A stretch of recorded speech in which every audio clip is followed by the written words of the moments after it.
All over Britain, a new breed of detective is at the forefront of the battle against a rising tide of serious crime. Their work often goes unseen. But for the first time, we go behind closed doors with Lancashire's top police investigators as they attempt to solve the most mysterious and horrifying crimes. A stabbing. Police emergency. Please hurry up because he's stabbed him. I'm scared. Armed robbery. You're under arrest on conspiracy to steal in excess of £185,000. Arson. Arson with intent to endanger life. Are you guilty of that offence? Please! This is the inside story of how Lancashire's major investigation team brings some of the UK's most dangerous criminals to justice. And you're going to be charged with 2 offences. The first one is a Section 18 assault, which is the highest level of assault. The second one is possession of an offensive weapon.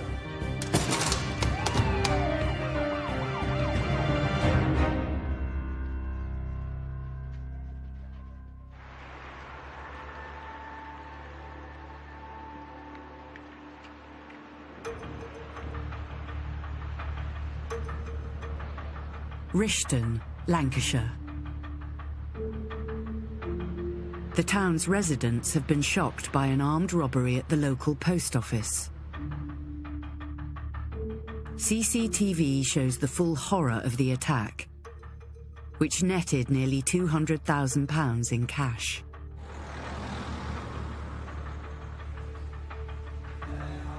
Leading the hunt for the armed robbers is Detective Inspector Simon Upton. Thank you for coming. Simon Upton, the SIO for this investigation. This robbery took place around 5:30 on Friday the 5th of May, at Rishton Post Office, which is on the High Street. Fridays will significantly have a lot more money at the post office, mainly due to things like pensions, etc. And also, this is like the funnel to the cash machine, which will be obviously loaded up for the weekend, so we'll be putting maximum cash in there. It was a nasty armed robbery that was committed. The victim was in the process of cashing up after the actual post office was closed. It would appear that the suspects have drilled some 4 holes in a lower wooden panelled door, gained entry, and then proceeded to attack the post office worker. Behind the counter is Mohammed Iqbal, the brother of the postmistress. He told the police that robbers came through the back door, held him at gunpoint, and knocked him out with chloroform. They emptied the safes to the tune of £186,000, and then they made good their escape in the victim's vehicle.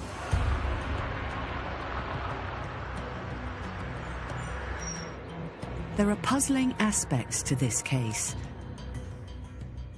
To reach the back door, the robbers had to climb over an 8-foot-high wall, which had a CCTV camera next to it. But the camera didn't record anything. Beyond the wall is a camera. A couple of weeks before, that camera was targeted by an individual or individuals with spray paint, which basically made the camera inoperable. This is a camera which is disabled. You wouldn't see that camera from the public area of the alleyway because it's hidden by this wall. So when that's been disabled, they've had to climb over this wall and spray paint it. You'd need to be aware that camera was there before disabling it, wouldn't you? The detectives find it odd that the damaged camera wasn't reported to the police, and that there are no witnesses who saw the thieves climb the wall, either to disable the CCTV camera or rob the post office. These irregularities prompt the detectives to re-examine the CCTV from inside the post office. That's the front door, isn't it, to the post office? Yeah, because he's put the shutter down there. See, that reaction is just unusual, isn't it? Bear in mind, he's on his own in the post office, so that will be, massive. Well, this part now, he's right in front of the door. The person who's come through that door, because that door hasn't got a peephole, has come with the sheet up. How do they know he's there? No, that's a good point, yeah. How do they know there's only the one person? Because they're just holding one sheet up to put over him. placing the gun there for just 10 seconds in a way of making us aware that there is a gun, but then the gun's not seen again. It's just placed on the side for us to see briefly. And knowing that the postmaster will be there alone. And that, for me, is what started me thinking, really. His reaction was just very much, let it happen. And your natural reaction, I think, will be one of sheer fright, just the fact that somebody's in a building that's supposed to be empty. Theoretically, if they didn't know anything about the post office, they'd be shouting at him, wouldn't they? Yeah. You know, where's the money, where's the safe, you know? Yeah. Is there anything in the ATM machine? Car keys. Yeah. I've been doing this job long enough to know when something just doesn't add up. The unusual aspects of this case make the detectives decide to pursue a very different line of inquiry.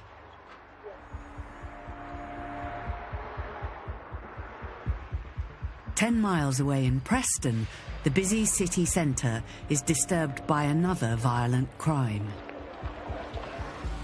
CCTV, I've got a possible stabbing on camera. The mail's run off. I've gone on to Carlisle Street. I'm just hearing details of a possible stabbing over. Police emergency? Please hurry up, because he's stabbed him. He needs an ambulance. I'm scared. An 18-year-old man has been stabbed and is in a critical condition. The victim is fighting for his life in intensive care. That's one single stab wound to his stomach, which has nicked his aorta, so he's in an induced coma. Life-threatening, could go either way.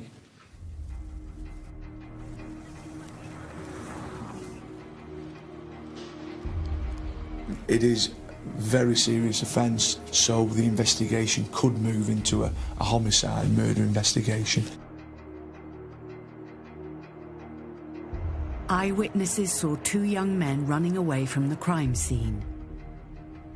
Officers are searching the city for anyone who fits the description of the attackers. I think there's a possibility that these kids are just wandering the streets because of the impact of what they've been involved in and what they've possibly either done or seen. I'm just going to have a drive round, keep an eye out. Just take that off for us a minute. Have you heard about what happened at the back of Willie Banjo's? You've not got any knives on you, have you? You don't carry knives. You're not stupid like that, are you? You don't look stupid. You're going to stick together, aren't you, gents? See you later. A witness has told detectives how the incident started. The 2 lads want to have a fight with the victim. He refuses. Obviously, there's 2 of them, 1 of him. Our victim has come out of the bank and been pursued by 2 offenders. They've then asked him into the alleyway at the bottom of the town centre street. He has gone in there, and during some sort of melee, it appears that he's been stabbed by 1 of the offenders. PC Jerry Jarosh now has the name and address of a suspect. We're going to utilise the early hours of the morning and just try and sneak up on his home address in the hope that he's slipped home to go to bed and we'll catch him asleep. Rob, we've got an answer at the front. He's not here, and his mum's been up all night waiting for him. He obviously knows he's wanted. He's running around hiding. She's literally sat in the front room waiting for him to walk through the front door. And has been all night. It's as serious as it gets, to be honest. At the moment, we've got our victim in hospital. We don't know whether he's going to live or die.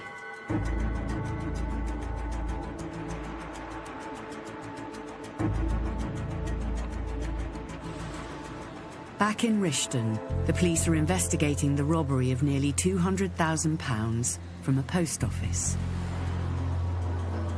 Detectives have doubts about the version of events put to them by the victim, counter-clerk Mohammed Iqbal. They're also concerned about his behaviour. When we first attended the post office on the Friday evening, Iqbal was there. There were certain key things that the way he was acting, he was reluctant to provide his PIN code for his mobile phone, the way he engaged with his sister. Little things like that started to make find him a little bit suspicious. Extensive analysis of a series of suspicious phone calls has now identified the gang that they think stole the cash. After quite an intensive investigation, a number of detectives from ECID have identified 3 suspects, those being Terry Yarwood, his brother Jason Yarwood and Avez Samad. As a result of the investigation, we've also identified a 4th suspect, and that is Mohammed Iqbal, the victim. They're now convinced the robbery was an inside job in which Mohammed Iqbal was pivotal. When we looked at the telephony of who Iqbal was ringing around them times, that leads us to his best friend, Terry Yarwood. Then when we look at who he's ringing around them key times, we see he's ringing his brother, Jason Yarwood, and we look at the contact them two are having with the 4th offender, Avez Samad. So when you're putting all that together, you start to see, well, the movements are fitting in with what you're starting to suspect. If the gang of 4 think they're in the clear, they're in for a shock. The police's next step will be to arrest them. So the element of surprise for us just makes our job a lot easier. I do think they probably do think they've got away with it.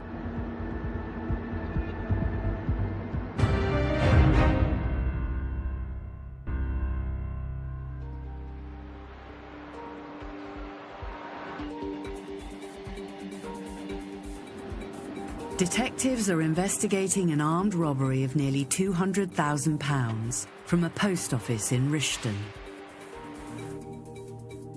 Counter-clerk Mohammed Iqbal claims he was the victim of the robbery, but detectives now consider him a suspect. We treated him fully as a victim, as we would with anyone at that time, until we start to build up the evidence chain and start looking at him differently. And it's a big thing for when you switch with somebody from becoming victim status to suspect status. And you need to be really nailed on in your belief in that before you would ever start to treat somebody as a suspect. What we didn't want to do was just go for 1, 2 or 3 of the suspects and leave one outstanding. Because obviously if we do that, then you start giving the people that we don't get an indication that we're actually after them. So we try the best we can to try and get all 4 suspects at the same time. Detectives plan to surprise Iqbal and his 3 associates, Terry Yarwood, Jason Yarwood, and Avez Samad, by arresting them simultaneously. Yeah, at the moment we're just waiting for the officer in charge to give the authority for the strike on all 4 addresses.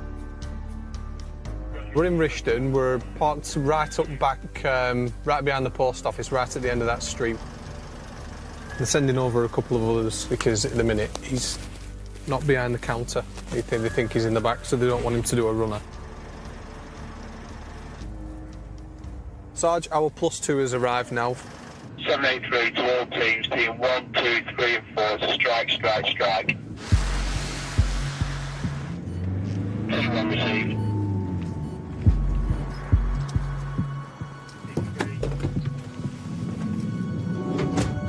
Hiya, can I come through? Mr. Iqbal, can I come through, please? Can you open up the shutter? Please, can you open the shutter? Right. I'm asking politely, can you just open the shutter up, please?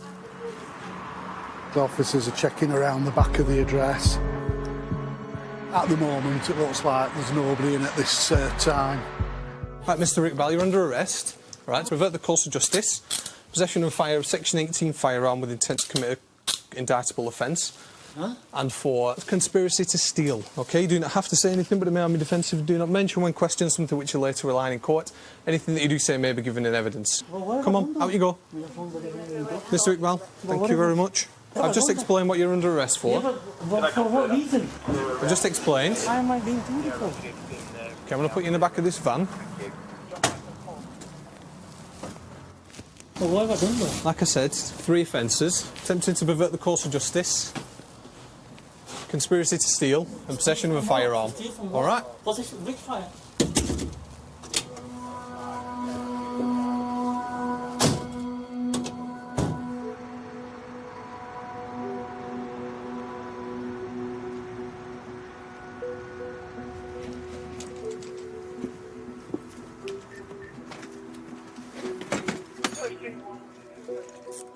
Officers have to break into the house of their second suspect, Avais Samad. Police with warrants!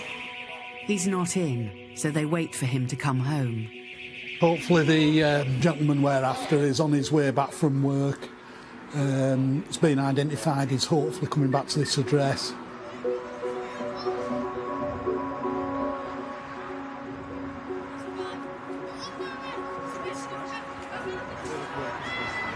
You're under arrest on conspiracy to steal in excess of £185,000. OK, do you understand? I do, but I don't understand the offence. OK. It's when you get down to custody. Surely there must have been a mistake or something. All right, watch your head. Where's the boots? There. All right, just let me see. Where are we going to? Blackburn. Can you call my father? We'll sort that out when we get to custody, all right?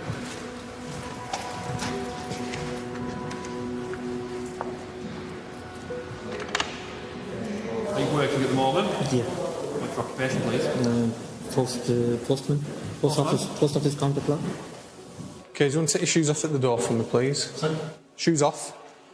He was very confused by it, very surprised as well to see a couple of police officers walking in and coming behind the counter to arrest him. He wasn't expecting that. He's been asking non-stop what offences he's been arrested for, even though it was explained to him.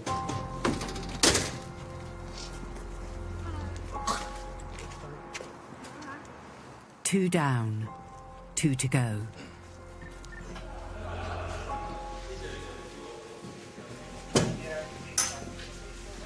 There are 4 suspects that we need to try and find. Unfortunately, at the moment, we've only found 2.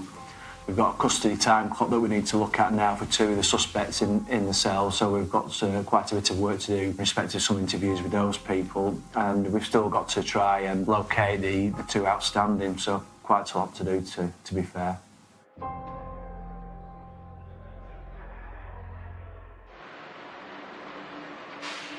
"10 miles away in Preston, an 18-year-old has been stabbed.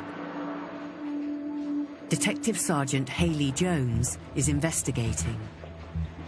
At the moment, we don't know whether he's going to live or die. If there's a knife involved in a crime, obviously we need to bring those people in as soon as possible. A taxi driver has helped the police locate one of their 2 suspects. 17-year-old Kingsley Cairns.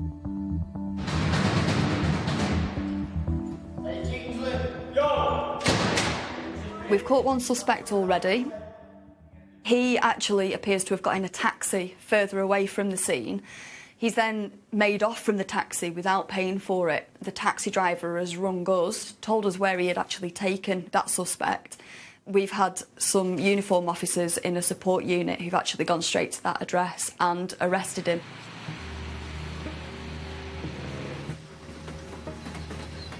With one suspect in the cells and one on the run, Hayley revisits the crime scene. There's no CCTV in the alleyway at all. There is town centre CCTV, which covers the main street. We think that the main suspect has made his way down the alleyway towards the bottom and exited at the bottom end. And we think that the second suspect has actually gone back onto the main street and headed in the same direction. An eyewitness has placed Kingsley Cairns at the scene of the crime. She sees 2 males. She positively identifies one male as Kingsley because he lives nearby to her. Kingsley wanting a fight with him is very much, no, I don't want to fight with you. And she says, I don't know how, but they're now in the entrance to the ginnel. She then sees Kingsley lunge forward and then almost instantly, 2 boys goes very still. His whole body pauses and then he's saying, he stabbed me, he stabbed me. Detective Constable Ian Zanelli and CCTV analyst Katie Quayle study camera footage of the victim and the 2 suspects before the stabbing. This guy in the middle here looks like he's got something in his hand there. We just follow him as our victim, and he goes into the Halifax. So then we have 2 males there, and there, and it's as if they are following him. Right, OK. Plenty But of you people see, over there, though, there are, yeah. Picking up that sign there, throwing Was it that over. one with the light trousers? No, it seems to be the one with the dark trousers. Given the fact that it's happened at 5 o'clock on a Monday evening, there was always going to be plenty of witnesses. Town centre, so there's always a lot of CCTV. Kingsley Cairns has been caught on camera running away from the crime scene and possibly trying to conceal a weapon. But as he starts to run, that's the best facial image of him there. Yeah, he seems to great. hold his trousers. Yeah. He crosses over past Holiday Inn, doesn't he? Yeah, that's right, yeah. There. Yes, yeah. And there's a still of that. There's a still of that image, yeah, of him, of there. Right. There's a few pieces of significant evidence, certainly around this case. He's been named by quite a few people. He's going to find that quite difficult to explain away. It's time to talk. First question I'm going to ask you then, Kingsley, is he responsible for starting it yesterday afternoon, number 157? Before I start asking you questions, Kingsley, is there anything you would like to say? No. You accept people are going to be advised to go no comment. That's just part and parcel of interviewing people. But to not answer it, to not let you finish your questions, and throughout he would just stare at you as though he's trying to intimidate you. He really didn't give a shit about what he'd done. The second suspect unexpectedly arrives at the police station, brought in by his mother. Thank you. Bye. Yeah, he's handed himself in with Mum. She's down there now, is she? We've got one outstanding suspect we've been looking for overnight and into this morning. He's just handed himself in at the front desk with his mum, with him only being 16 years of age. So we've just sent an officer down just to bring him into custody. An interview with the co-accused, the other lad that we believe was present, that's going to be happening within the next half an hour, I'd say, because he could potentially give up some quite key evidence.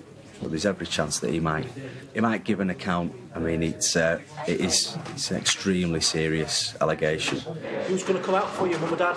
Mum's at the front desk. Oh, she? Yeah. So he's in a big hole, really, and it's up to him to try and dig himself out of it. The next couple of hours are absolutely critical for which way the investigation goes.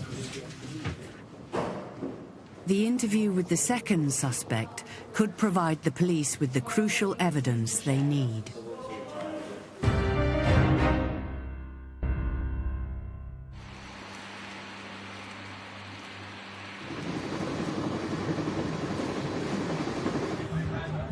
It's a typically busy Saturday night in Blackburn when the police are called to help with a house fire. Right, come on, go another job. Call from fire brigade. They've got fire. They've got 3 pumps at scene and confirmed that person definitely inside. When the police arrive, the fire brigade have extinguished the fire. It's the report there. The fire is still assessing this property. However, it's believed that all parties have been removed from the property. A woman who was inside the house could have been killed, but a delivery man pulled her to safety. Female's in the back of the ambulance, so we'll see what she's had to say. A witness comes forward to say that earlier in the evening he saw the woman being threatened by her partner. The witness just approached the boss, right, and is basically saying he's witnessed the altercation between her and the partner, right, just prior to the fire happening. But the woman's partner isn't here now. Any idea where he might be? No. They're just trying to find out. They're trying to get a story off her as well. The police need to speak to this man. So we're looking to try and get her partner's details. Officers carry small portable computers which give them access to records of known offenders. So we just find out who we're actually looking for. It's given us the name of him, so it's just a matter of doing the intel checks now to try and find him. Quite a distinctive name, so surely somebody will know where he is or who he is. The name of the suspect is Mark Grimble-Deston. That's who it is. Yeah, he's well known. 40-year-old white male. So what they'll do the intel checks on him now. The suspect has an extensive criminal record. Theft, public order, drugs, firearms. All over the last sort of 20 years or so. Got another address which we can try. We'll try and find him.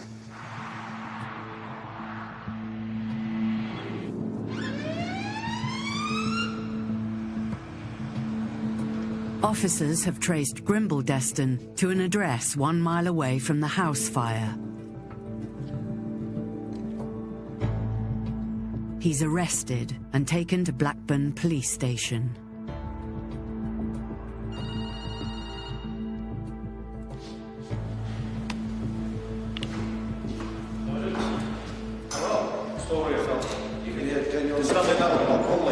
Just let me explain to the sergeant what's going on. I don't even know.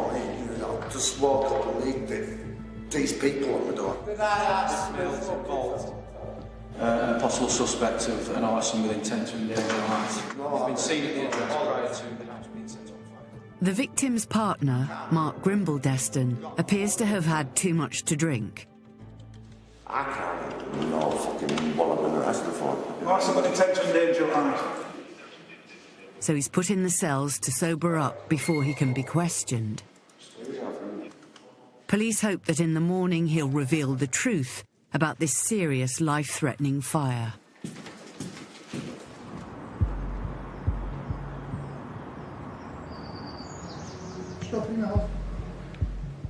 Mohammed Iqbal has been arrested on suspicion of conspiring to rob the post office, run by his sister.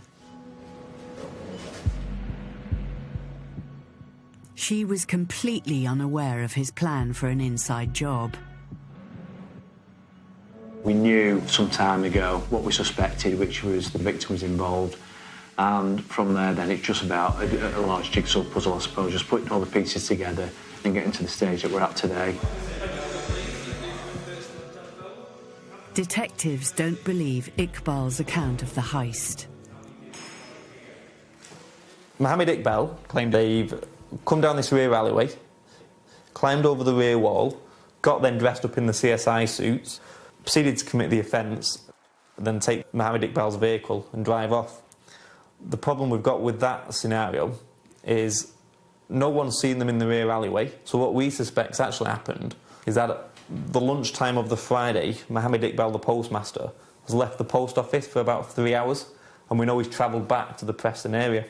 Gone to Preston, picked up the offenders, brought them back into the post office, and because it's an internal garage at the post office, could have driven them in without anybody seeing. He's gone back to work, they've got kitted up, and then they've committed the offence 10 minutes after he's shut the door. Lee challenges Iqbal in an interview.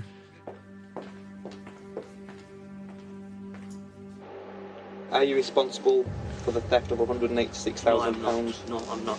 No. And do you know who is responsible? I don't know. What we're saying, Mohammed, is the CCTV has been checked and checked again, and nobody, bearing in mind how big that wall is, nobody's been seen scaling the wall. And like Lee's explained, it doesn't make sense. Yeah, They've got in somehow, and we put it to you that you have collected them from Preston and brought them back. I have not collected them. I was on my own. These men became ready, fully suited up, in the broad daylight, coming down that road, being seen. It doesn't make sense. In interview, Iqbal's come across the way he's come across most of the way through this investigation. Claimed his innocence, insisted he's innocent.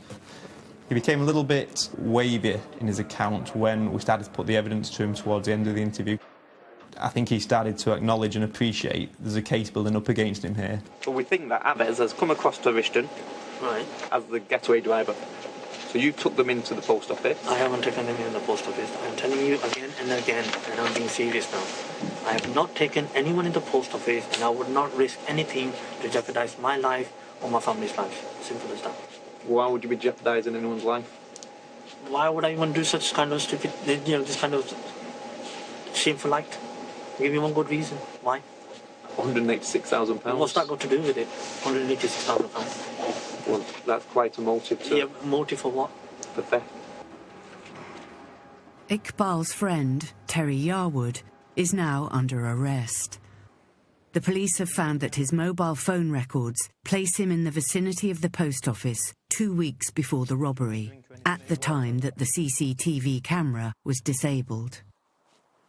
We know from the camera's CCTV being disabled that at 1:45 is when the camera was sprayed, and then at 2:25 he then calls Mohammed Iqbal for 3 minutes 29 seconds. That's a long telephone call to have with a friend at 2:25 in the morning.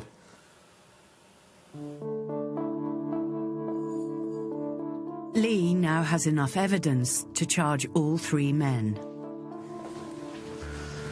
The first offence is that Rishton Blackburn conspired together with other persons to steal monies to the value of £185,699 and 1 pence. It's really satisfying that we've got to the stage, one, that we've identified the suspects, and secondly, even more satisfying that my gut feeling that the post office worker was involved has actually been borne out true through the evidence chain, I suppose. You conspired to steal from a shop, committed on the 20th of May 2015, and the offence is that on or between the 20th of May 2015 and the 6th of June 2015 at Rishton Blackburn conspired together with other persons to steal monies to the value of £185,699 and 1 pence belonging to the post office. Do you have any reply to that? I'm not accepting all this because I've not done anything. Okay. I'm not accepting all this, I haven't done anything. But to be honest with you, if you look at the case, I've not even done anything, to be honest with you. Okay, Mohammed, we can't discuss the case now. I know you've been charged with it, okay?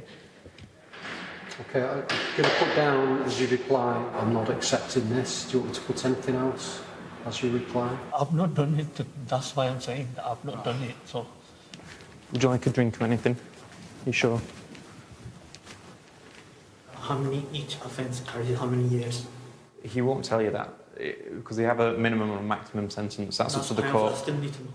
He won't tell you that. He won't tell you. But how many years does it carry? I just want to know. He won't tell you that for various reasons. One, he doesn't make the decision. I know, but he doesn't make Mohammed, I just want to know. Mohammed, two, they vary between a lot, and three, we're not going to tell you that to cause you extra worry. No, I just want to know, please. Right, well, I'll tell you that. The imitation firearm offence carries a life sentence. That doesn't help you, does it? And? It doesn't matter. If that carries a life, then the other three are irrelevant, aren't they? The other two are irrelevant, because that's a life. They can't be any higher than that. And the other two? I don't know them offhand. But that's a maximum sentence.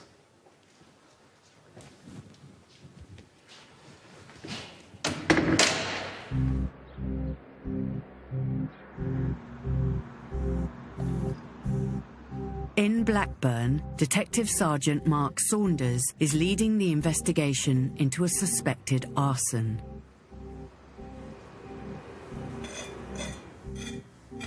Okay, just through here, there's specialist investigators trying to determine exactly what's caused the fire, whether it's been done deliberately. Detectives suspect that the fire may have been started intentionally by the partner of the woman who was rescued from it. It appears that the seat of the fire is there. There's been a huge amount of energy that's then scorched the roof. It's taken the plaster off the ceiling. It's scorched all around the skirting boards.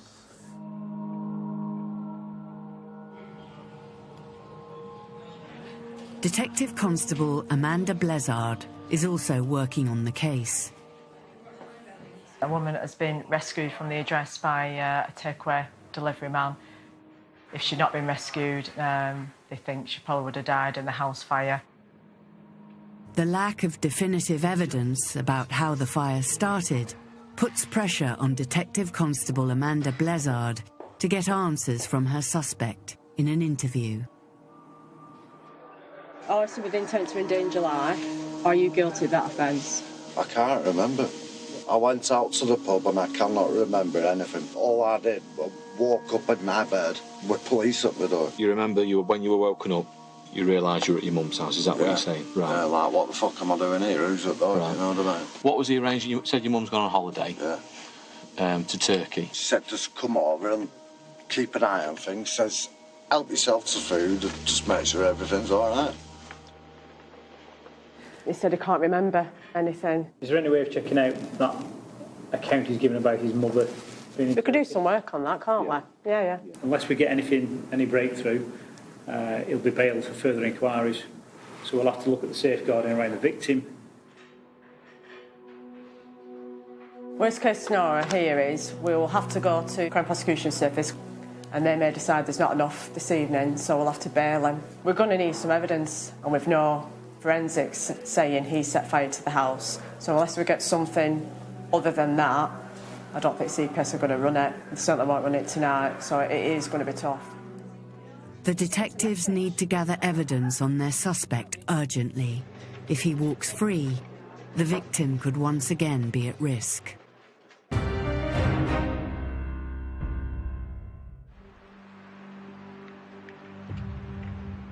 In Preston, detectives are investigating the brutal stabbing of an 18-year-old. The victim was stabbed in the stomach and is in hospital undergoing surgery. We've got our victim in hospital. He is in a very serious condition. The team are working around the clock. How is everyone? Tired. Tired. Are you all right? Yeah? You both had some sleep? You might have these long days and they're stressful and everyone's kind of working the backsides off, but you're getting these little things that are coming through and it's worth the long hours. And I don't know, after doing it, I'm not sure there's many other jobs you could do. The police have now found CCTV of their main suspect, Kingsley Cairns, getting into a taxi just after the attack. Detective Constable Ian Zanelli challenges him about this. Did he call a taxi yesterday? No comment. Any reason why he might legitimately carry a knife? No comment. Do you want to hazard a guess at how it went? No comment. Yep. Not one comment. Not one. Nothing. No.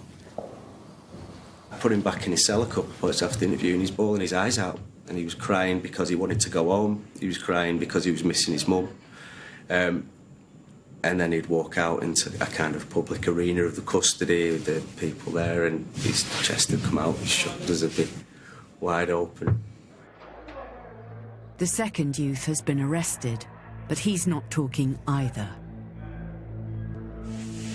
Talk me through your movements yesterday afternoon from about 4 o'clock till 6 o'clock. Tell me what you were doing.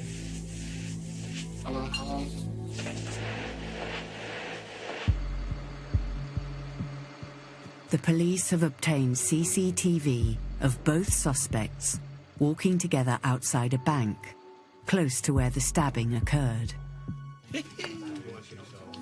Look how distinctive the trainers are. Oh, yeah. We got them. The cloak, yeah. But that's the jacket. We've got that coat on. Yeah, and facial there. Bloody hell. It's good, isn't it? How good's that? Yeah. You can't get better evidence than that, can you?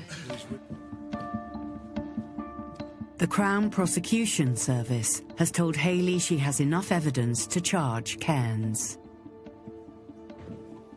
I'm going to explain to you what's going to happen, OK? We've had Crown Prosecution Service advice, and you're going to be charged with 2 offences, OK?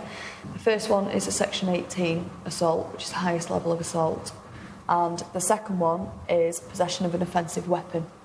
So the first one is on the 21st of December 2015 at Preston, unlawfully and maliciously caused grievous bodily harm. Do you want to make any reply to the charges? No, no reply, Sarge. Right, so we're going back to the cell and somebody will pick you up in the morning, OK? Do you need anything else? The second suspect will be released this evening on conditional bail. He will be on a curfew between certain hours. There'll be some kind of exclusion zone to keep him out of the city centre. We haven't got to the bottom of the motive. There's suggestions of arguments over Facebook and girls being involved. Certainly not enough to justify what's happened.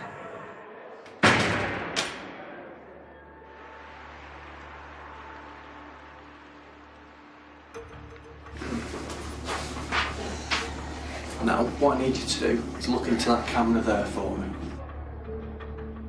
Detective Constable Amanda Blizzard is investigating Mark Grimble-Deston for an arson attack. Try not to fidget and move, just stare at the camera. Grimble-Deston claims he was house-sitting for his mother when arrested. Amanda has a good reason to doubt his alibi. Can we clarify that where you were arrested is actually your home address and you bought it with inheritance money after your parents have passed away and they aren't on holiday in Turkey? Why have you told us your mum's in Turkey when she's dead? I don't know. Because it just makes me wonder what else you've told me in an interview that you've not been truthful about, Mark. No, it doesn't matter that one. When Grimble-Deston was arrested, the police obtained a mobile phone, which could be a vital source of evidence. The phone is massive at this moment in time. The sooner we can get that phone read, the better, and the sooner we can have a look through and see if there's any text messages or any phone calls that might incriminate him. Is it a white iPhone you have? Yeah. Right, OK. Do you know your telephone number for that white iPhone? No. You don't? No. How long have you had that phone? A fair bit. Do you have a pass number on it? Yeah. What's your passcode number? Why? It will take the police a lot longer to access Grimble-Deston's phone records without his number, but he refuses to reveal it. Amanda is now in a race against time. If Grimble-Deston is an arsonist, it would be dangerous to release him. But Amanda has found a way to get the mobile phone number. That number from that phone read, he's used it to ring us in November 2012 on an inquiry. Right. So if he tries and tells me in an interview that that's not his phone, 2012, so he's had that number for 3 years. Now they have Grimble-Deston's phone number, detectives look for evidence in his phone text messages. 2 text messages from the night of the fire are particularly incriminating. He sent a message to her. What time's that? Literally just after midnight. His text is saying, I'm in your house, it's on fire. Then he's messaged his mate, I think I've set fire to her house. We've got a series of text messages now making mention of a fire, making mention of his intention to kill her. He's guilty, isn't he? At midnight, you send a text saying, house is on fire. I seriously can't remember nothing. I told you I was paralytic drunk and I don't remember nothing. When you've sent them text messages, Mark, what were your intentions? Nothing. I had no intentions at all of doing anything. No, it's up to us who come into the employee. It's time to charge Grimble-Deston. The charge will be arson with intent to endanger life. That's the most substantive offence. Right, you're charged alone with arson with intent to endanger life, offence committed alone on the 10th of January 2016. Have you got any reply to those charges? Not guilty. Not guilty? Not guilty. Mark, due to the serious nature of the offence and the likelihood of interfering with witnesses, I can't grant you bail. I'm sure your solicitor will make a bail application tomorrow morning at court. Take him back to the cell now and do the other admin. What's the cell number, sir? Bravo 1. I'm just checking which cell you're in. When I go home, if I think I've made a difference and protected someone and hopefully prevented any kind of violence in the future, then that's a reminder why I joined the force. Mark Grimble-Deston pleaded guilty to arson with intent to endanger life and was jailed for 6 years and 5 months. Kingsley Cairns pleaded guilty to wounding with intent to do grievous bodily harm and possession of an offensive weapon in a public place. He was jailed for 6.5 years in a youth offenders institution. The other youth pleaded guilty to a fray and was given a 12-month youth rehabilitation order and a 12-month supervision order. Mohammed Iqbal was jailed for 2 years and 4 months for conspiracy to commit theft. Terry and Jason Yarwood were both jailed for 2 years and 10 months for conspiracy to commit theft. The getaway driver, Avais Samad, was jailed for 3 years for conspiracy.